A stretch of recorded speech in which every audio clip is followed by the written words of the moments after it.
नमस्ते दोस्त, स्वागत है आपका। आज की रात हम एक ऐसे रिश्ते की कहानी सुनने जा रहे हैं जिसे दुनिया अक्सर शक और संदेह की नज़र से देखती है। कहानी का नाम है सौतेली माँ की भाग्यशाली बेटी। ये कहानी है एक नन्ही सी जान अनन्या की, जिसके जीवन में माँ की जगह लेने एक और औरत आती है जिसे दुनिया सौतेली माँ कहती है। लेकिन ये कहानी उस कड़वाहट की नहीं, बल्कि उस प्यार की है जो खून के रिश्तों से भी गहरा होता है। ये सिर्फ एक पारिवारिक कहानी नहीं, ये इस विश्वास की कहानी है कि ममता सिर्फ जन्म देने से नहीं, बल्कि मन से निभाने से आती है। ये उस भाग्य की कहानी है जो दौलत से नहीं, बल्कि दुआओं और सच्चे रिश्तों से मिलता है।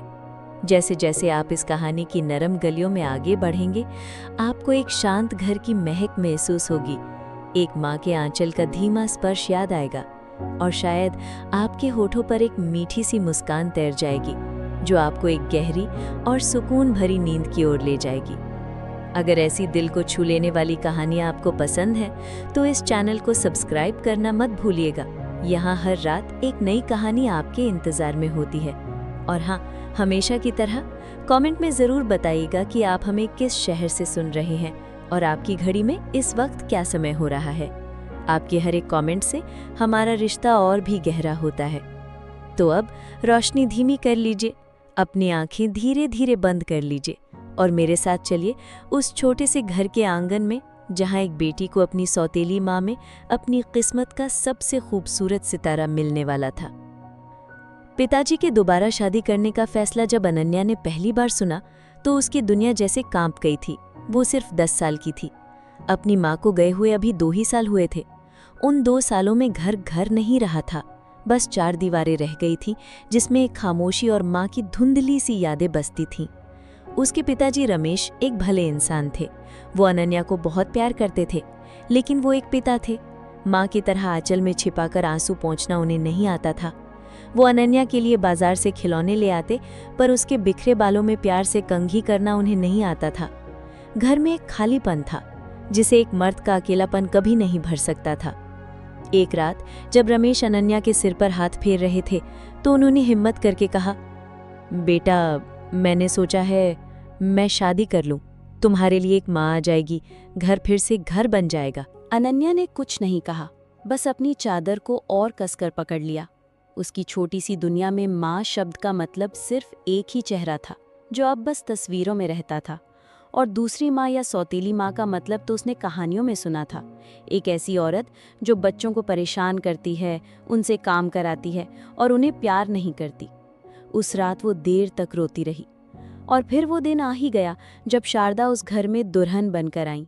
अनन्या अपने कमरे की खिड़की से चुपचाप सब देख रही थी।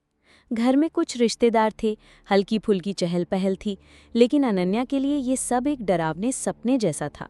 उसने देखा, आंगन में खड़ी वो औरत लाल साड़ी पहने हुए थी, सिर पर पल्लू था और चेहरा घबराहट और संकोच से भरा हुआ था। यही है मेरी सौतेली माँ, अनन्या ने मन ही मन सोचा, और उसके अंदर एक डर बैठ गया। शारदा ने घर में कदम रखने के बाद सबसे पहले अपनी आंखें किसी को खोज रही थीं, और वो थी अनन्या। जब रमेश ने उसे अनन्या के कमरे की ओर इशारा किया, तो शारदा धीरे धीरे उस ओर बढ़ी। अनन्या ने उन्हें आते देखा तो जल्दी से अपनी किताब में मुंह छिपा लिया, जैसे वो वहाँ है ही नहीं। शारदा दरवाजे पर ही रुक गई। उन्होंने अंदर आने की जबरदस्ती नहीं की, बस एक पल दरवाजे से अनन्या को देखा और फिर हल्की सी मुस्कान के साथ बोली, तुम्हारा कमरा बहुत सुंदर है। उनकी आवाज़ में शहद जैसी मिठास थी, कोई कड़कपन नहीं था। अनन्या ने कोई जवाब नहीं दिया। शारदा चुपचाप वापस लौट गई। उस दिन उन्होंने अनन्या से दोबारा बात करने की कोशिश नहीं की। उन्होंने घर को समझने में, रसोई को संभालने में और उस खामोशी को पढ़ने में अपना समय बिताया जो घर की दीवारों में बस गई थी। अगली सुबह जब अनन्या सोकर उठी, तो उसने देखा कि उसके बिस्तर के पास वाली मेज़ पर चमेली के फूलों का एक छोटा सा गुच्छा रखा है। चमेली उसकी माँ के पसंदीदा फूल थे, जो आंगन के कोने में लगे थे। उसे पता था कि ये फूल उसी नई औरत ने रखे हैं। उसने फूलों को उठाया नहीं, पर उसकी नज़र बार बार उन पर जा रही थी। दोपहर में जब वो स्कूल से लौटी, तो घर में खाना बन चुका था। रसोई से आलू पूरी की खुशबू आ रही थी, जो उसे बहुत पसंद थी। वो चुपचाप अपनी थाली लेकर खाने बैठी। शारदा ने उसे परोसा, पर कुछ बोली नहीं, बस दूर खड़ी देखती रही। अनन्या ने महसूस किया कि सब्जी में नमक मिर्च बिल्कुल वैसा ही था जैसा उसे पसंद था, हल्का और बिना ज्यादा तेल के। शाम को अनन्या अपनी गुड़िया से खेल रही थी, तभी उसकी गुड़िया का एक कपड़ा फट गया। वो उदास हो गई। शारदा ने दूर से ये देख लिया। वो धीरे से उसके पास आई और बोली, लाओ मैं इसे सिल दूं। अनन्या ने झिझकते हुए अपनी गुड़िया उनकी ओर बढ़ा दी। शारदा ने अपनी साड़ी के पल्लू में बंधी सुई धागे की छोटी सी डिबिया निकाली और बड़ी ही सफाई से गुड़िया का कपड़ा सिल दिया, बिल्कुल वैसा ही जैसा उसकी अपनी माँ करती थी। ये लो, शारदा ने गुड़िया वापस देते हुए कहा। अनन्या ने थैंक यू नहीं कहा, बस गुड़िया को लेकर अपने कमरे में चली गई। लेकिन उस रात सोते समय उसने गुड़िया को अपने पास रखा। उसके मन में एक उथल पुथल थी। ये औरत वैसी तो बिल्कुल नहीं थी जैसी कहानियों में होती है। वो डांटती नहीं है, चिल्लाती नहीं है, बस चुपचाप सब कुछ करती रहती है। उसका डर अभी गया नहीं था, पर अब उस डर में एक छोटी सी किरण जिज्ञासा की भी शामिल हो गई थी।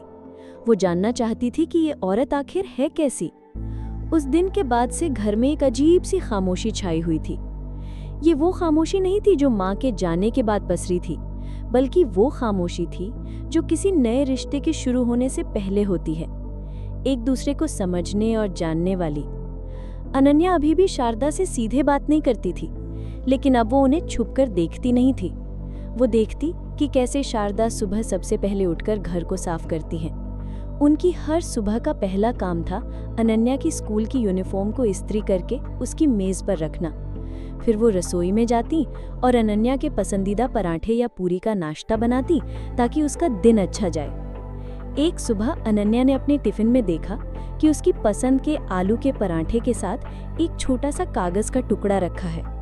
उसने उसे खोला तो उसमें लिखा था, आज तुम्हारा स्कूल का दिन अच्छा हो। नीचे कोई नाम नहीं था, लेकिन अनन्या जानती थी कि ये किसने लिखा है। उसने वो पर्ची वापस टिफिन में रख ली और उसके होठों पर एक हल्की सी मुस्कान आ गई। उसकी सहेलियां स्कूल में उससे पूछती, और कैसी है तेरी नई माँ, क्या वो तुझे ज्यादा काम कराती है? अनन्या को उन कहानियों की याद आती जो उसने सुनी थी, लेकिन वो कुछ बोल नहीं पाती। वो सोचती, ये तो मुझसे कोई काम नहीं कराती, ये तो मेरे लिए रोज टिफिन में मेरी पसंद का खाना रखती है। वो चुप रहती और उसकी सहेलियां सोचती कि शायद अनन्या उदास है। शारदा भी अब अनन्या को जान चुकी थी। उन्हें पता था कि अनन्या की आंखें सुबह कैसी दिखती हैं जब उसकी नींद पूरी नहीं होती। उन्हें पता था कि वो कब अपनी गुड़िया से बात करती है, कब अपनी किताब से। उन्हें ये भी पता था कि उसे कौन सी सब्जी पसंद है और कौन सी नहीं।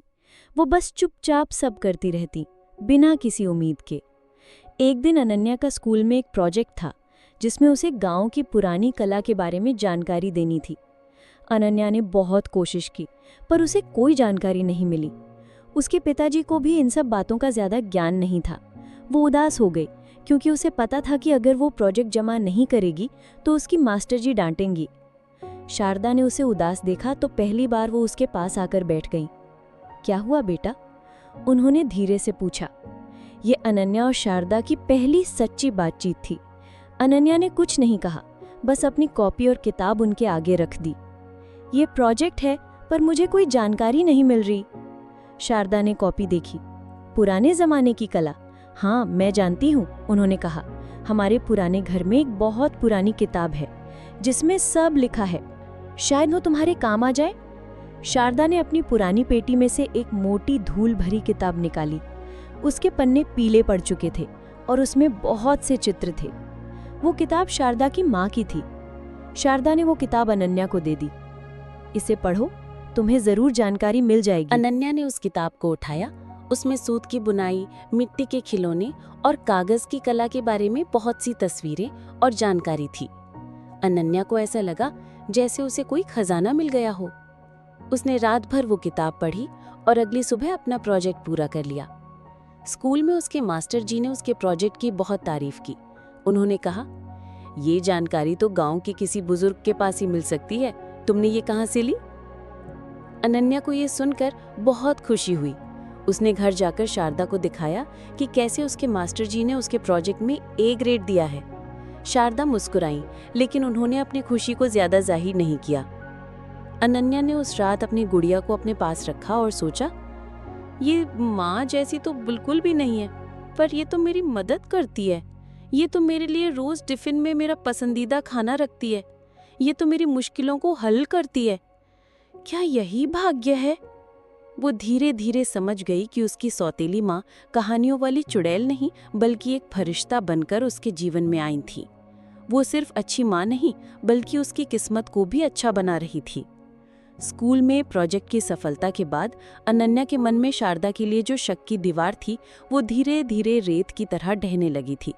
अब वो शारदा से नजरें नहीं चुराती बल्कि कभी कभी उनकी बातों का हल्के से सिर हिलाकर जवाब भी दे देती। घर का माहौल अब पहले से कहीं ज्यादा हल्का और सुकून भरा लगने लगा था। लेकिन असली परीक्षा भी बाकी थी।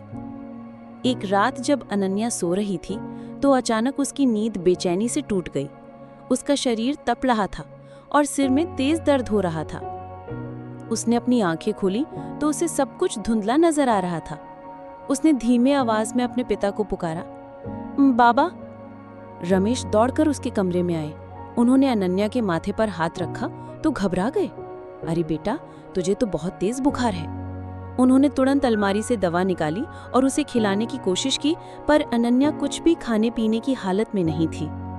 शोर सुनकर शारदा भी जाग गई और कमरे में आ गई। उन्होंने अनन्या की हालत देखी तो एक पल भी नहीं गवाया। उन्होंने तुरंत एक कटोरी में ठंडा पानी लिया और एक साफ कपड़ा लेकर अनन्या के माथे पर पट्टियां रखना शुरू कर दिया।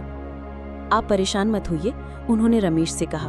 मैं हूँ इसके पास, आप जाकर सो जाइए, सुबह आपको काम पर भी जाना है। रमेश पहले तो झिझके, लेकिन शारदा की आंखों में आत्मविश्वास और अनन्या के लिए सच्ची चिंता देखकर वो चुपचाप बाहर चले गए। उस रात शारदा एक पल के लिए भी अनन्या के पास से नहीं हटी। वो पूरी रात उसके सिरहाने बैठी रही, ठंडे पानी की पट्टियां बदलती रहीं और बीच बीच में उसके हाथ पैर सहलाती रहीं। अनन्या ने उस किताब को उठाया। उसमें सूत की बुनाई, मिट्टी के खिलौने और कागज की कला के बारे में बहुत सी तस्वीरें और जानकारी थी। अनन्या को ऐसा लगा जैसे उसे कोई खजाना मिल गया हो। उसने रात भर वो किताब पढ़ी और अगली सुबह अपना प्रोजेक्ट पूरा कर लिया। स्कूल में उसके मास्टर जी ने उसके प्रोजेक्ट की बहुत तारीफ की। उन्होंने कहा, ये जानकारी तो गांव के किसी बुजुर्ग के पास ही मिल सकती है, तुमने ये कहाँ से ली? अनन्या को ये सुनकर बहुत खुशी हुई। उसने घर जाकर शारदा को दिखाया कि कैसे उसके मास्टर जी ने उसके प्रोजेक्ट में ए ग्रेड दिया है। शारदा मुस्कुराई, लेकिन उन्होंने अपनी खुशी को ज्यादा जाहिर नहीं किया। अनन्या ने उस रात अपनी गुड़िया को अपने पास रखा और सोचा, ये माँ जैसी तो बिल्कुल भी नहीं है, पर ये तो मेरी मदद करती है। ये तो मेरे लिए रोज टिफिन में मेरा पसंदीदा खाना रखती है। ये तो मेरी मुश्किलों को हल करती है। क्या यही भाग्य है? वो धीरे धीरे समझ गई कि उसकी सौतेली माँ कहानियों वाली चुड़ैल नहीं बल्कि एक फरिश्ता बनकर उसके जीवन में आई थी। वो सिर्फ अच्छी माँ नहीं बल्कि उसकी किस्मत को भी अच्छा बना रही थी। स्कूल में प्रोजेक्ट की सफलता के बाद अनन्या के मन में शारदा के लिए जो शक की दीवार थी वो धीरे धीरे रेत की तरह ढहने लगी थी। अब वो शारदा से नजरें नहीं चुराती बल्कि कभी कभी उनकी बातों का हल्के से सिर हिलाकर जवाब भी दे देती।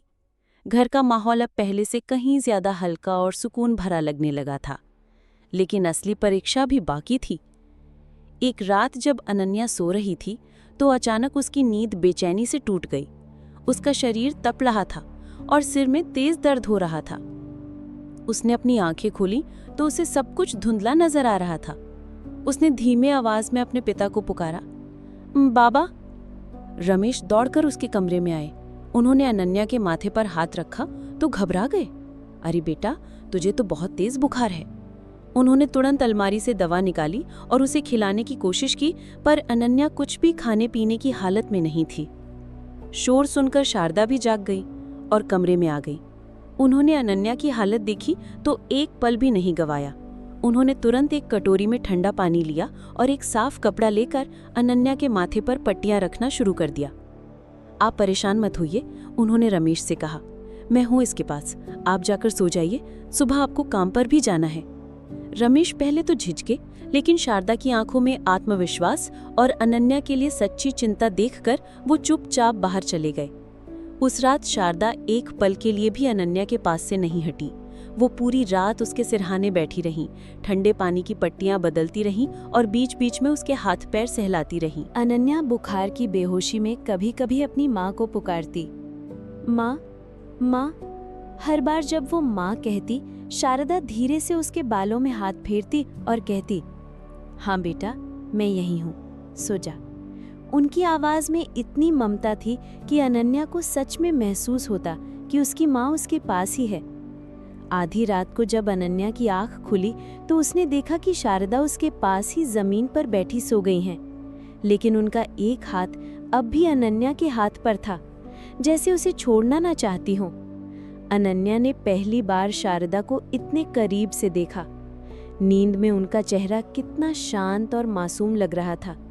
अनन्या को याद आया कि जब से वो आई हैं, उन्होंने एक दिन भी आराम नहीं किया है। वो चुपचाप उन्हें देखती रही और उसकी आंखों से आंसू बहने लगे। सुबह जब रमेश कमरे में आए तो उन्होंने देखा कि अनन्या का बुखार उतर चुका है और वो शांति से सो रही है। शारदा अब भी उसके पास बैठी थी। उनकी आंखों में रात भर जागने की थकान थी, पर चेहरे पर एक सुकून था। रमेश का दिल भर आया। उन्होंने महसूस किया कि शारदा ने रात भर में वो कर दिखाया था जो वो 2 सालों में भी अपनी बेटी के लिए नहीं कर पाए थे। उन्होंने अनन्या को सिर्फ दवा नहीं दी थी, बल्कि माँ की कमी को भी भरने की कोशिश की थी। जब अनन्या पूरी तरह ठीक होकर उठी तो घर में कुछ बदल चुका था। अब वो शारदा को आंटी या आप कहकर नहीं बुलाती थी, बल्कि चुप ही रहती थी, जैसे सही शब्द का इंतजार कर रही हो। एक दिन जब वो स्कूल से लौटी तो उसने देखा कि शारदा उसके लिए स्वेटर बुन रही हैं। स्वेटर का रंग वही नीला था जो अनन्या को सबसे ज्यादा पसंद था। ये मेरे लिए है? अनन्या ने खुद से पूछा। शारदा ने मुस्कुराकर सिर हिलाया। हाँ बेटा, सर्दियां आने वाली हैं। अनन्या उनके पास आकर बैठ गई और उस स्वेटर को छूने लगी। वो इतना नर्म और सुंदर था। उसने धीरे से अपना सिर शारदा की गोद में रख दिया। शारदा एक पल के लिए चौंकी, फिर उन्होंने धीरे धीरे अनन्या के सिर पर हाथ फेरना शुरू कर दिया। माँ? अनन्या के मुंह से धीरे से निकला। वो एक शब्द सुनकर शारदा के हाथ रुक गए। उनकी आंखों से खुशी के आंसू बहने लगे। उन्होंने झुककर अनन्या का माथा चूम लिया। उस दिन घर के आंगन में 2 माँ बेटी नहीं, बल्कि एक माँ और उसकी भाग्यशाली बेटी बैठी थी। अनन्या भाग्यशाली थी क्योंकि उसे एक और माँ मिल गई थी, और शारदा भाग्यशाली थी क्योंकि उन्हें एक बेटी मिल गई थी। उस एक शब्द माँ ने जैसे घर की पूरी तस्वीर ही बदल दी थी। अब घर में वो पुरानी उदासी और खामोशी नहीं थी, बल्कि अनन्या की हंसी और शारदा की ममता की गर्माहट थी। अब अनन्या स्कूल से लौटकर अपना बस्ता फेंककर सीधे रसोई में शारदा के पास जाती और दिन भर की सारी बातें बताती। शारदा भी धैर्य से उसकी हर बात सुनती। कभी उसके बालों में हाथ फेरती तो कभी उसे प्यार से कुछ नया सिखाती। रमेश जब काम से घर लौटते तो उन्हें अब एक शांत और बिखरा हुआ घर नहीं, बल्कि एक हंसता खेलता जीवंत घर मिलता। वो देखते कि कैसे अनन्या अब शारदा के पल्लू से लिपटकर उनसे कहानियां सुनती है, कैसे वो उनके साथ बैठकर सब्जियां काटने में मदद करती है। ये सब देखकर उनकी आंखों को एक गहरा सुकून मिलता। उन्हें लगता था कि शारदा के रूप में सिर्फ अनन्या को माँ ही नहीं मिली, बल्कि उनके घर को उसकी खोई हुई आत्मा भी वापस मिल गई थी। लेकिन शारदा सिर्फ घर के लिए ही नहीं, बल्कि घर की किस्मत के लिए भी अच्छी साबित हो रही थी। रमेश के गांव के नुक्कड़ पर एक छोटी सी किराने की दुकान थी। दुकान उनके पिता के समय की थी और उसमें वही पुराना सीमित सामान मिलता था। पिछले कुछ सालों से दुकान अच्छी नहीं चल रही थी। गांव के लोग अब जरूरत का ज्यादातर सामान पास के कस्बे से ले आते थे।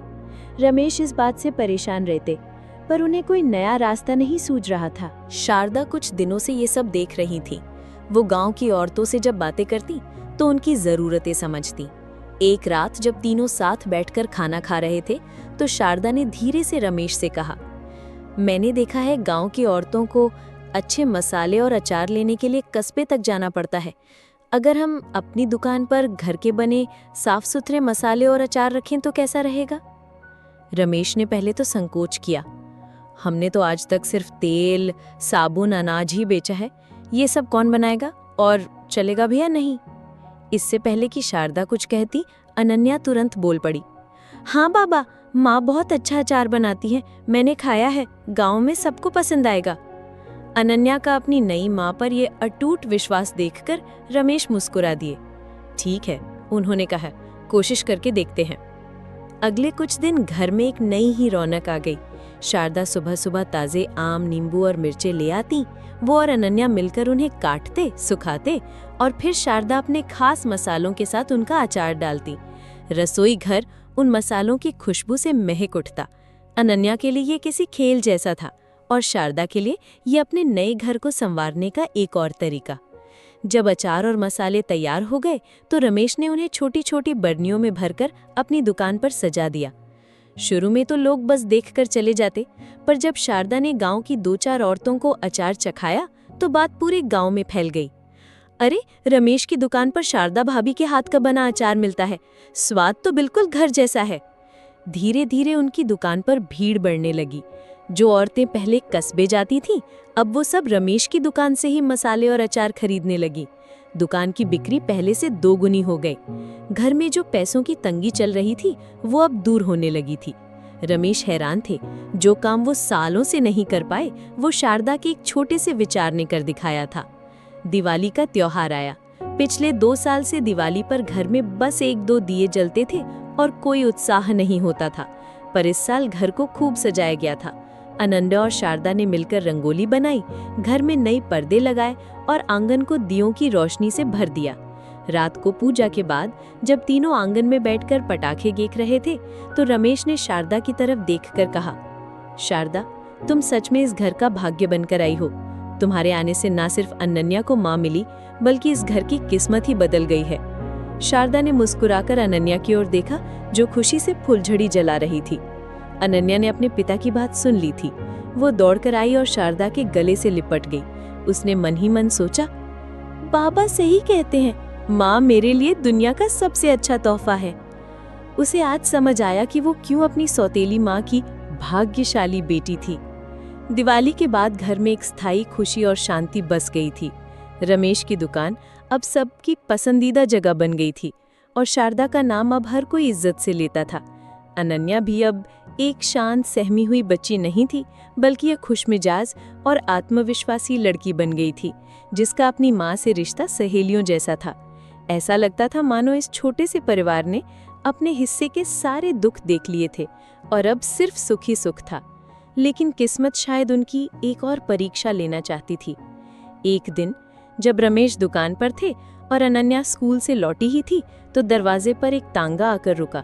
उसमें से एक अधेड़ उम्र की औरत उतरी जिनकी आंखों में तेजी और बातों में शहद जैसी पर बनावटी मिठास थी। वो रमेश की बहन कमला बुआ थी जो सालों से कभी अपने भाई के घर नहीं आई थी। अरे शारदा भाभी! उन्होंने आंगन में कदम रखते ही शारदा को ऐसे गले लगाया जैसे वो उनसे कितना प्यार करती हो। सुना है जब से तुम आई हो मेरे भाई के घर की तो किस्मत ही चमक गई है। शारदा ने विनम्रता से उनका स्वागत किया, पर कमला की आंखों में अपनापन नहीं बल्कि एक अजीब सी परख थी जिसे शारदा ने तुरंत भांप लिया। अनन्या बेटा, इधर आ। कमला ने अनन्या को अपनी ओर खींचा। कितनी बड़ी हो गई है तू, बिल्कुल अपनी माँ पर गई है। यह कहकर उन्होंने एक गहरी सांस ली, जैसे वो अनन्या की असली माँ को कितना याद करती हो। उस दिन कमला बुआ वहीं रुक गई। उन्होंने अपने साथ लाए थैले से अनन्या के लिए शहर की चूड़ियाँ और मिठाई निकाली। वो बार बार अनन्या को अपने पास बिठाती और उससे बातें करती, लेकिन उनकी हर बात में एक कांटा छिपा होता था जो वो बड़ी चालाकी से अनन्या के मन में चुभोने की कोशिश कर रही थी। शाम को जब शारदा रसोई में थी तो कमला ने अनन्या के सिर पर हाथ फेरते हुए कहा, बेटा, अपनी असली माँ को कभी भूलना मत। वो तो देवी थी, उसकी जगह कोई नहीं ले सकता। अनन्या ने चुपचाप सिर हिला दिया। उसे अपनी माँ की याद तो आती थी, पर अब शारदा के आने से वो अकेलापन नहीं महसूस करती थी। अगले दिन कमला ने फिर मौका देखकर अनन्या से कहा, ये जो दुकान में इतना पैसा आ रहा है, इसका हिसाब किताब भी देखती है तू? आजकल की सौतेली माओं का कोई भरोसा नहीं। पता चले सारा पैसा अपने पास जोड़ रही हो और मेरे भोले भाई को कुछ पता ही ना हो। ये सुनकर अनन्या को बहुत बुरा लगा। उसने कहना चाहा कि मेरी माँ ऐसी नहीं है, पर बुआ के सामने उसकी आवाज नहीं निकली। उसके मन में एक बेचैनी होने लगी। एक तरफ शारदा का निस्वार्थ प्यार था और दूसरी तरफ बुआ की ये जहरीली बातें। अनन्या बुआ से दूर दूर रहने लगी। लेकिन कमला भी हार मानने वालों में से नहीं थी। वो जानती थी कि इस रिश्ते की सबसे कमजोर कड़ी अनन्या का अतीत है। एक दोपहर जब अनन्या अपनी पुरानी तस्वीरों की एल्बम देख रही थी तो कमला उसके पास आकर बैठ गई। एल्बम में अनन्या की माँ की एक बहुत सुंदर तस्वीर थी। कितनी सुंदर थी ना तेरी माँ, कमला ने गहरी सांस लेकर कहा। शारदा तो उनका मुकाबला कभी नहीं कर सकती। तभी तो देख, उसने तेरी माँ की सारी निशानियां उस पुराने संदूक में बंद करके रख दी है। वो चाहती है कि तू अपनी असली माँ को भूल जाए और बस उसे ही अपनी माँ समझे। ये सुनकर अनन्या के छोटे से दिल को गहरी चोट लगी। क्या सच में माँ ने ऐसा किया? उसने सोचा। उसकी आंखों में आंसू आ गए। वो एल्बम बंद करके दौड़ती हुई अपने कमरे में चली गई। कमरे में बंद होकर वो फूट फूट कर रोने लगी। उसके मन में बार बार बुआ की बातें गूंज रही थी और साथ ही शारदा का चेहरा भी सामने आ रहा था। उसका दिल कहता था कि शारदा माँ गलत नहीं हो सकती, पर बुआ के शब्दों ने उसके दिल में शक का एक छोटा सा बीज बो दिया था। थोड़ी देर बाद जब शारदा उसे बुलाने आई तो अनन्या ने दरवाजा नहीं खोला। अनन्या बेटा, दरवाजा खोलो, शारदा ने धीरे से पुकारा। पर अंदर से कोई आवाज नहीं आई, सिर्फ सिसकियों की दबी दबी आवाज। शाम को जब रमेश घर लौटे और उन्होंने ये माहौल देखा तो वो भी चिंतित हो उठे। कमला बुआ ने मासूमियत का नकाब ओढ़कर कहा, पता नहीं भैया क्या हुआ तुम्हारी लाडली को। मैंने तो बस उसकी माँ की पुरानी तस्वीरें दिखाई थी, शायद उसे अपनी माँ की याद आ गई होगी। रमेश ने दरवाजे पर जाकर आवाज दी, अनन्या बेटा खोलो दरवाजा, देखो बाबा आए हैं। कुछ देर बाद दरवाजा धीरे धीरे खुला। अनन्या की आंखें रो रो कर सूज गई थीं। वो बिना कुछ कहे सीधा आंगन में रखे पुराने लकड़ी के संदूक के पास जाकर खड़ी हो गई। उसकी कांपती हुई उंगली उस संदूक की ओर उठी। आपने मेरी माँ की सारी चीजें इसमें बंद क्यों कर दी? क्या आप चाहती हैं कि मैं उन्हें भूल जाऊं? ये सवाल तीर की तरह शारदा के सीने में जा धंसा। उनकी आंखों में आंसू भर आए। रमेश स्तब्ध खड़े रह गए और कमला बुआ के चेहरे पर एक छुपी हुई मुस्कान थी, जैसे उनका तीर सही निशाने पर लगा हो। शारदा कुछ पल के लिए चुप रही, फिर उन्होंने अनन्या का हाथ थामा। उनकी आवाज कांप रही थी। नहीं बेटा, मैं कैसे चाह सकती हूँ कि तुम अपनी माँ को भूल जाओ? माँ तो माँ होती है। वो अनन्या को लेकर संदूक के पास गई और ताला खुला। ढक्कन खुलते ही कपूर और पुरानी साड़ियों की जानी पहचानी महक पूरे कमरे में फैल गई। अनन्या ने अंदर झांका। उसकी माँ की साड़ियाँ और शॉल ऐसे ही नहीं पड़ी थी, बल्कि सफेद मलमल में बड़ी सावधानी से लिपटी हुई थी। बीच बीच में नीम की सूखी पत्तियां और कपूर की गोलियां रखी थीं, ताकि उनमें कीड़ा न लगे। एक कोने में उसकी माँ के गहनों का छोटा सा चांदी का डिब्बा रखा था, जो अभी भी चमक रहा था, जैसे किसी ने हाल ही में साफ किया हो। शारदा ने एक रेशमी साड़ी निकाली। ये देखो, ये तुम्हारी माँ की सबसे पसंदीदा साड़ी थी। यहाँ पल्लू के पास एक छोटा सा छेद हो गया था, मैंने उसे रफू कर दिया है। उन्होंने वो जगह दिखाई जहाँ महीन धागे से सिलाई इतनी सावधानी से की गई थी कि छेद दिख भी नहीं रहा था। ये सब तुम्हारी अमानत है बेटा। जब तुम बड़ी हो जाओगी तो अपनी माँ की ये सारी निशानियां मैं तुम्हें अपने हाथों से दूंगी। मैं तो बस इनकी देखभाल कर रही हूँ, ताकि ये हमेशा वैसी ही रहें जैसी तुम्हारी माँ ने छोड़ी थी। ये सुनते ही अनन्या की आंखों से पश्चाताप के आंसू बह निकले। अब उसे समझ आ गया कि उसकी बुआ ने उसे भड़काया था। वो माँ कहकर शारदा से लिपट गई और फूट फूट कर रो पड़ी। मुझे माफ कर दो माँ, मैंने आपको गलत समझा। शारदा ने अनन्या को कस कर गले लगा लिया। कोई बात नहीं बेटा, तू तो नादान है। रमेश अब तक सारा खेल समझ चुके थे। उनका चेहरा गुस्से से लाल हो उठा। उन्होंने अपनी बहन कमला की ओर घूर कर देखा। अब उनकी आंखों में घबराहट साफ झलक रही थी। दीदी, रमेश की आवाज शांत थी, लेकिन हर शब्द में दृढ़ता थी। मैं आपकी बहुत इज्जत करता हूँ, लेकिन अगर आप इस घर में आग लगाने और एक बच्ची के मन में जहर घुलने आई हैं, तो दरवाजा बाहर की तरफ है। कमला बुआ का चेहरा शर्म से झुक गया। उनके पास अब कहने के लिए कुछ भी नहीं था। उस रात घर में फिर से शांति लौट आई। कमला बुआ जा चुकी थी। आंगन में शारदा और अनन्या संदूक के पास बैठी थी। अनन्या अपनी माँ की चीजें एक एक करके देख रही थी, लेकिन आज उसकी आंखों में दुख नहीं था, बल्कि एक गहरा सुकून था। उसे अब पूरा यकीन था, उसकी एक माँ की यादें अब दूसरी माँ के हाथों में पूरी तरह सुरक्षित हैं। उस दिन के बाद उनका रिश्ता पहले से कहीं ज्यादा मजबूत हो गया। शक की वो परीक्षा माँ और बेटी दोनों को और भी करीब ले आई थी। कमला बुआ के जाने के बाद घर में जैसे फिर से बसंत लौट आया था। शारदा और अनन्या का रिश्ता अब इतना गहरा हो गया था कि वे माँ बेटी कम और सहेलियाँ ज्यादा लगती थी। घर में हर वक्त हंसी खुशी का माहौल रहता और रमेश की दुकान भी अब अच्छी चल रही थी। ऐसा लगता था मानो उनकी छोटी सी दुनिया पूरी तरह संवर गई हो। लेकिन खुशियों को भी शायद किसी की नज़र लग जाती है। कुछ ही महीनों बाद पास के कस्बे में एक बड़ी और चमकती दार किराने की दुकान खुल गई। उसका मालिक मुरारी लाल एक बेहद चालाक व्यापारी था। उसने गांव के ग्राहकों को अपनी ओर खींचने के लिए नए नए तरीके अपनाने शुरू कर दिए। शहर का सस्ता पैकेट वाला सामान, गांव तक मुफ्त में डिलीवरी और बड़े बड़े डिस्काउंट वाले रंगीन पोस्टर। धीरे धीरे असर दिखने लगा। जो ग्राहक पहले रोज रमेश की दुकान पर आते थे, अब हफ्ते में 1-2 बार ही नजर आते। दुकान की आमदनी घटने लगी और रमेश के माथे पर चिंता की गहरी लकीरें लौट आईं। ये शहर के बड़े व्यापारी हम जैसे छोटे लोगों को जीने नहीं देंगे। एक रात उन्होंने हताशा से शारदा से कहा, हमारा माल घर का बना साफ सुथरा होता है, लेकिन लोग तो सस्ती चीजों के पीछे भागते हैं। अनन्या भी अपने पिता की चिंता महसूस कर रही थी। उसे याद आने लगा वो पुराना उदास घर, जब पिताजी दुकान ना चलने की वजह से चुप रहते थे। वो नहीं चाहती थी कि वो दौर फिर से लौट आए। शारदा चुपचाप सुन रही थी। चेहरे पर चिंता जरूर थी, पर हार का नाम नहीं था। उन्होंने रमेश का हाथ थामा और गहरी आवाज में कहा, आप हिम्मत मत हारिए। मुरारी लाल लोगों को सस्ता सामान तो दे सकता है, लेकिन वो उन्हें वो चीज कभी नहीं दे सकता जो हमारे पास है। क्या है हमारे पास? रमेश ने पूछा। शारदा ने मुस्कुराकर कहा, घर के स्वाद का भरोसा। अगले दिन शारदा ने एक नई योजना बनाई। उन्होंने रमेश से कहा, हम मुरारी लाल से कीमत में मुकाबला नहीं कर सकते, पर हम गुणवत्ता यानी कि क्वालिटी में उसे हरा सकते हैं।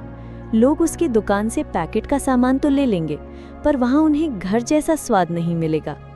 उन्होंने सुझाव दिया, हम सिर्फ अचार और मसाले ही क्यों, घर की बनी दूसरी चीजें भी बेच सकते हैं। हम पापड़, बड़ी और अलग अलग तरह की चटनी बनाकर बेच सकते हैं। शाम के समय ताज़े समोसे और पकौड़े भी रख सकते हैं। रमेश को उनकी बात में दम लगा। ये एक ऐसा तरीका था जिससे उनकी दुकान दूसरों से अलग बन सकती थी।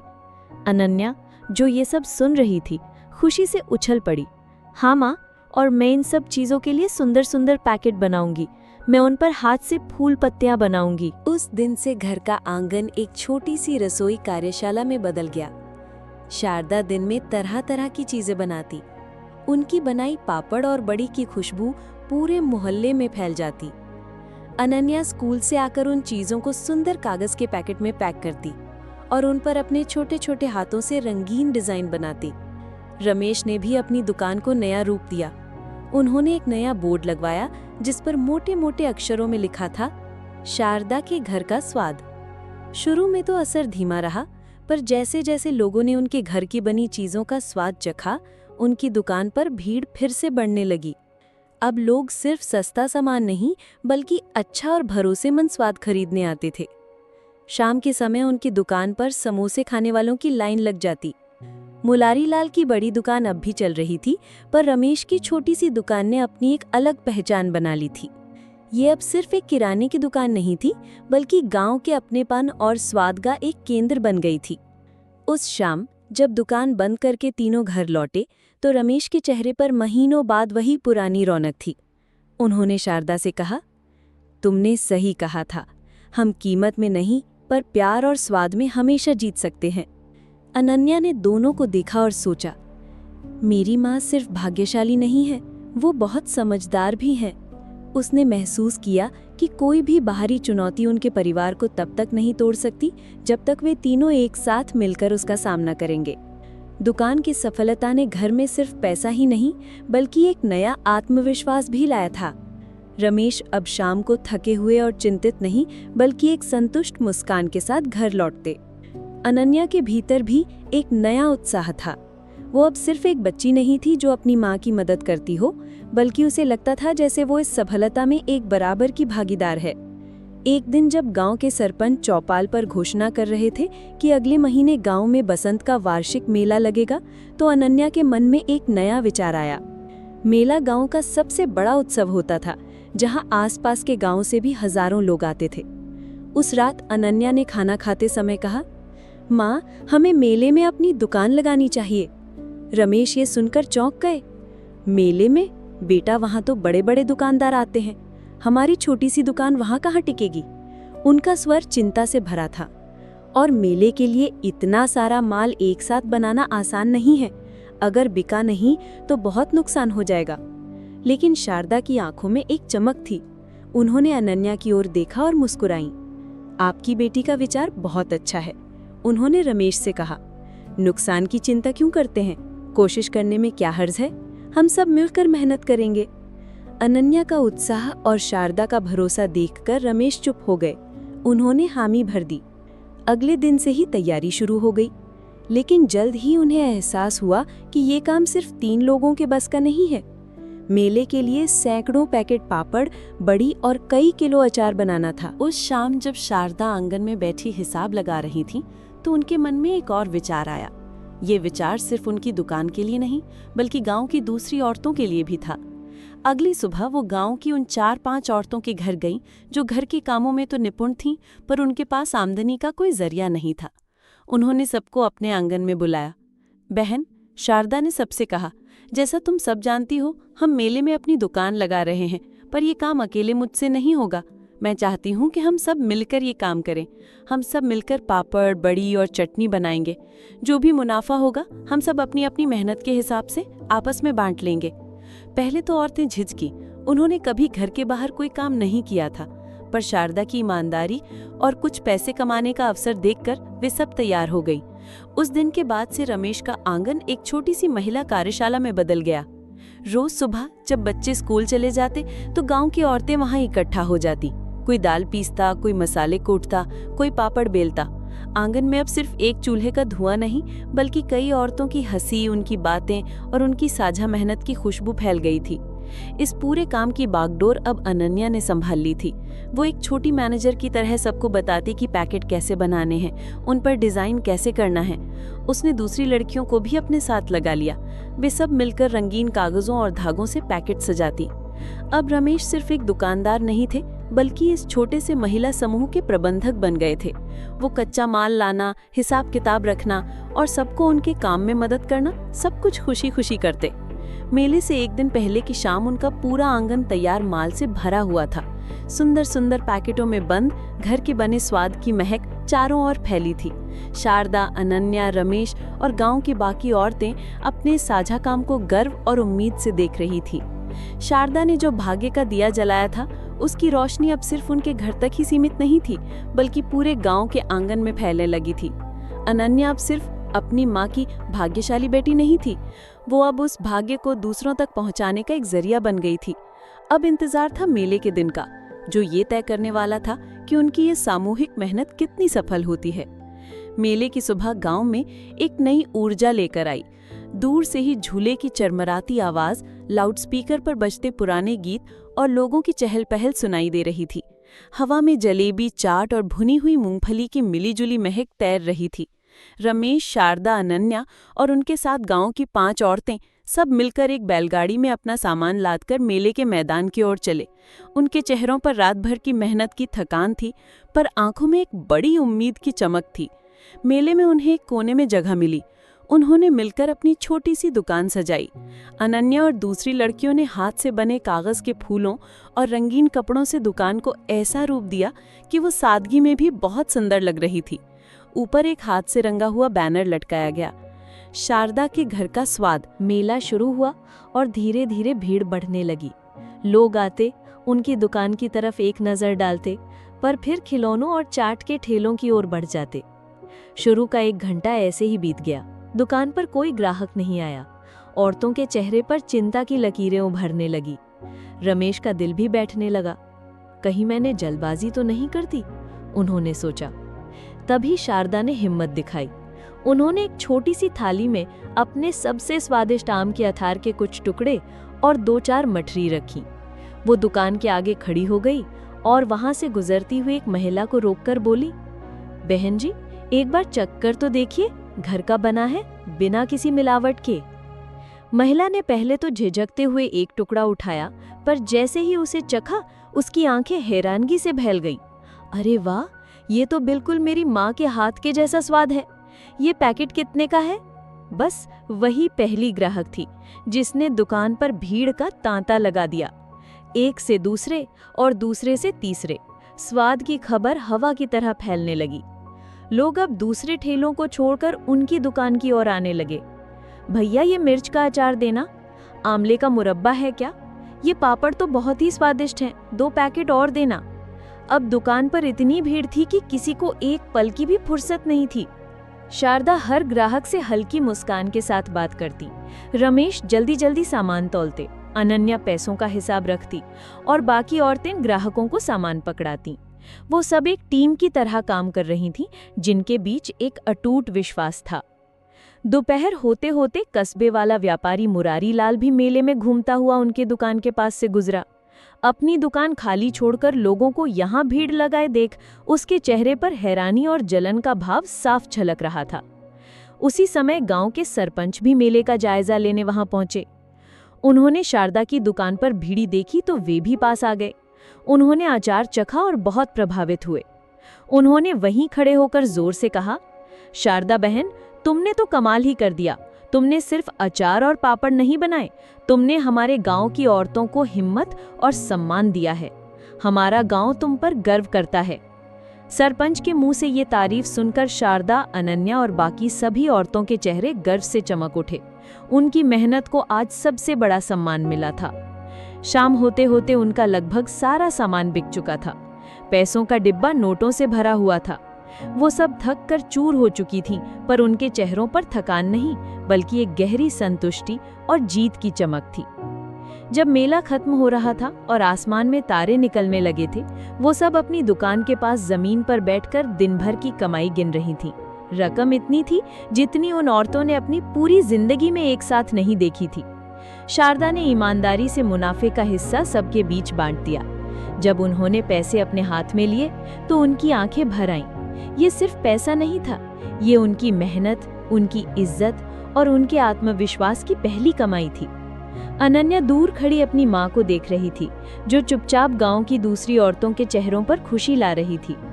अनन्या को आज समझ आया, उसकी माँ का लाया हुआ भाग्य कोई जादू नहीं था, वो हिम्मत, मेहनत और सबको साथ लेकर चलने की समझदारी का भाग्य था। मेले की सफलता ने गांव में एक नई कहानी लिख दी थी। शारदा के घर का स्वाद अब सिर्फ रमेश की दुकान का नाम नहीं था, बल्कि गांव की औरतों की हिम्मत और मेहनत की पहचान बन गया था। जिन औरतों ने कभी अपने घर की देहली के बाहर कदम नहीं रखा था, अब वो आत्मविश्वास से भरी हुई थी। वो अब सिर्फ किसी की पत्नी या माँ नहीं थी, बल्कि एक सफल समूह की भागीदार थी। उनके घरों में भी अब उनकी इज्जत बढ़ गई थी। रमेश की दुकान पर अब आसपास के गांव से भी लोग आने लगे थे। दुकान छोटी थी, पर उसका नाम बड़ा हो गया था। ये सब देखकर रमेश और शारदा को बहुत संतोष मिलता, लेकिन सबसे ज्यादा खुशी उन्हें अनन्या को देखकर होती थी। मेले की सफलता ने अनन्या को पूरी तरह बदल दिया था। अब वो दुकान के हिसाब किताब में अपने पिता की मदद करती, नई नई पैकेट डिजाइन करती और कभी-कभी शारदा के साथ मिलकर नई चीजें बनाने के तरीके भी सोचती। गांव में आए इस खूबसूरत बदलाव की खबर धीरे धीरे जिले तक पहुंचने लगी। एक दिन गांव के सरपंच खुद रमेश के घर आए। उनके साथ शहर से आए 2 सरकारी अफसर भी थे। रमेश और शारदा ने घबराहट में उनका स्वागत किया। सरपंच ने मुस्कुराते हुए कहा, रमेश भाई, घबराओ मत, हम तो तुम्हारी बेटी और पत्नी को बधाई देने आए हैं। फिर उन्होंने बताया कि जिला स्तर पर युवा प्रतिभा नाम की एक प्रतियोगिता हो रही है, जिसमें स्कूल के बच्चों को अपने किसी हुनर या नए विचार को प्रस्तुत करना है। अफसर साहब ने मेले में तुम्हारे समूह की सफलता के बारे में सुना, सरपंच ने कहा, और वे चाहते हैं कि अनन्या इस प्रतियोगिता में हिस्सा ले और अपने इस घर का स्वाद वाले विचार की कहानी सबको सुनाए। ये सुनकर अनन्या, रमेश और शारदा तीनों हैरान रह गए। मेरी बेटी? रमेश ने संकोच से कहा। सरपंच जी, ये तो अभी बच्ची है, ये शहर के बड़े बड़े बच्चों के सामने क्या बोलेगी? रमेश के मन में एक डर था। वो अपनी बेटी को लेकर बहुत गर्व महसूस कर रहे थे, पर उसे शहर की बड़ी दुनिया में भेजने से हिचकिचा रहे थे। अनन्या भी सहम गई। मेले में दुकान संभालना और था, पर इतने बड़े मंच पर हजारों लोगों के सामने बोलना और। उसे लगा कि वो ये नहीं कर पाएगी। सबके चेहरे पर ये झिझक देखकर शारदा ने अनन्या के कंधे पर हाथ रखा। उन्होंने सरपंच से कहा, आप हमें सोचने के लिए एक दिन का समय दीजिए।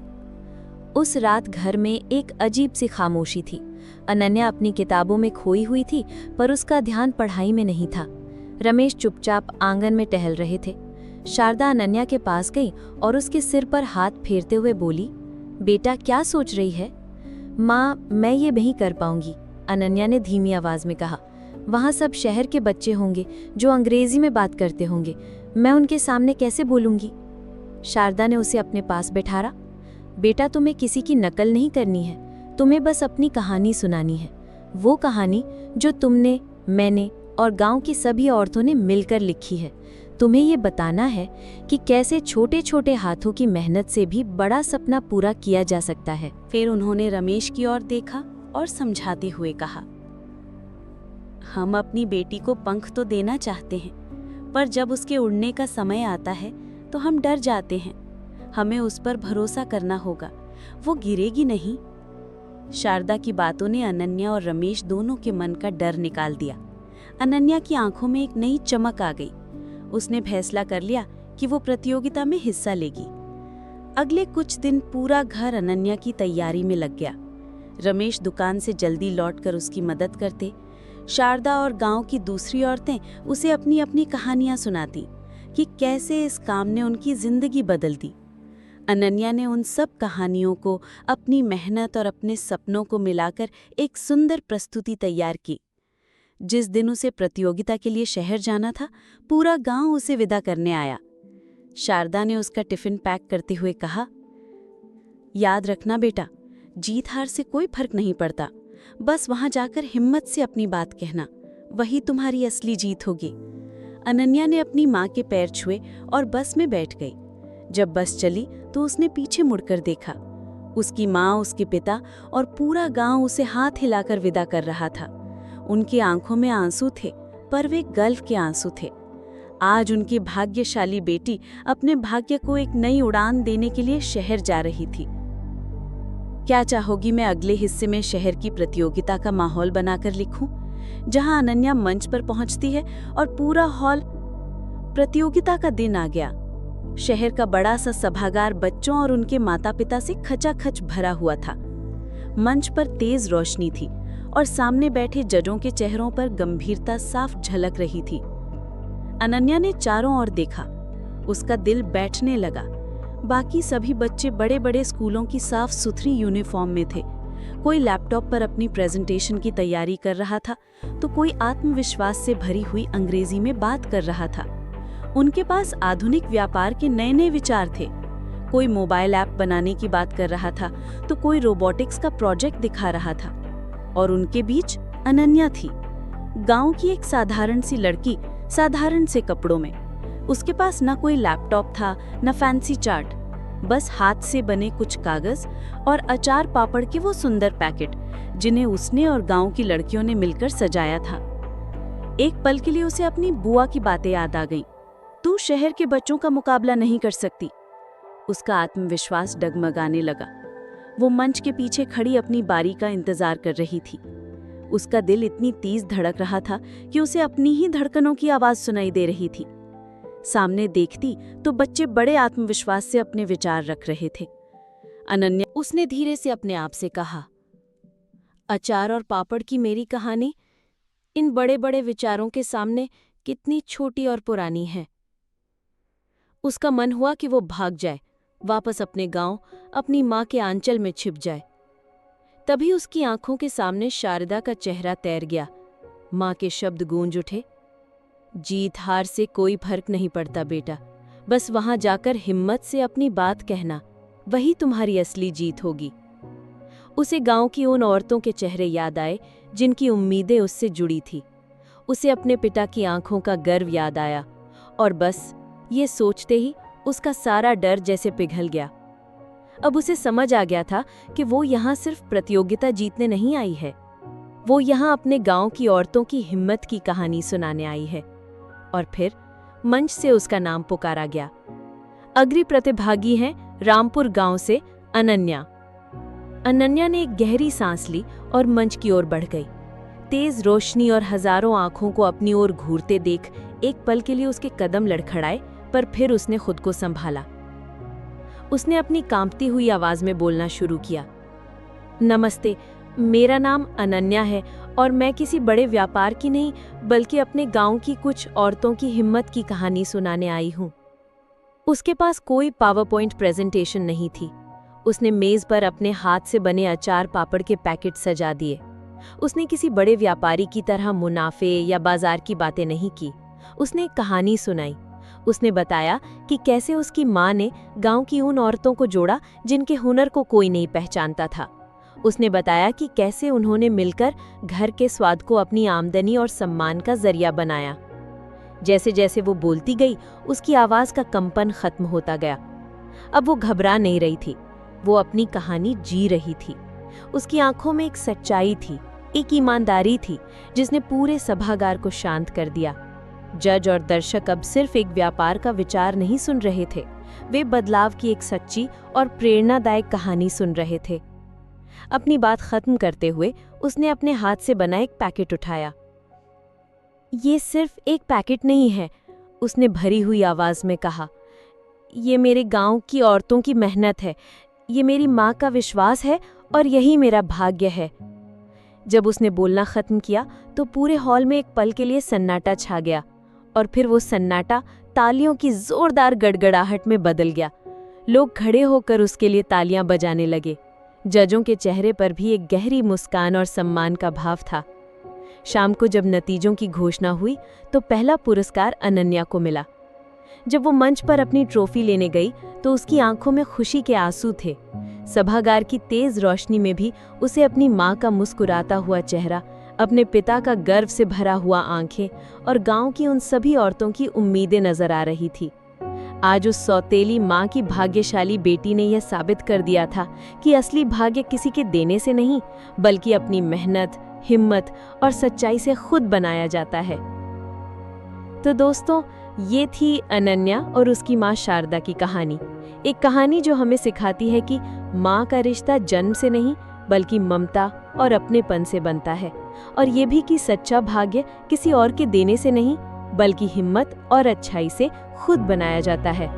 अगर इस कहानी ने आपके दिल में भी एक मीठी सी मुस्कान जगाई हो और आप ऐसे ही सुकून देने वाली नींद भरी कहानियां सुनना पसंद करते हैं तो इस चैनल को ज़रूर सब्सक्राइब कीजिए। और हाँ, हमेशा की तरह कमेंट में ये बताना मत भूलिएगा कि आप इस कहानी को किस शहर से सुन रहे हैं और आपकी घड़ी में रात के कितने बजे हैं। आपके हर कमेंट को पढ़कर लगता है कि हम सब एक ही आसमान के नीचे इन कहानियों के जरिए एक दूसरे से जुड़े हुए हैं। अब अपनी आंखें बंद कीजिए और एक प्यारी सी नींद में खो जाइए। शुभ रात्रि।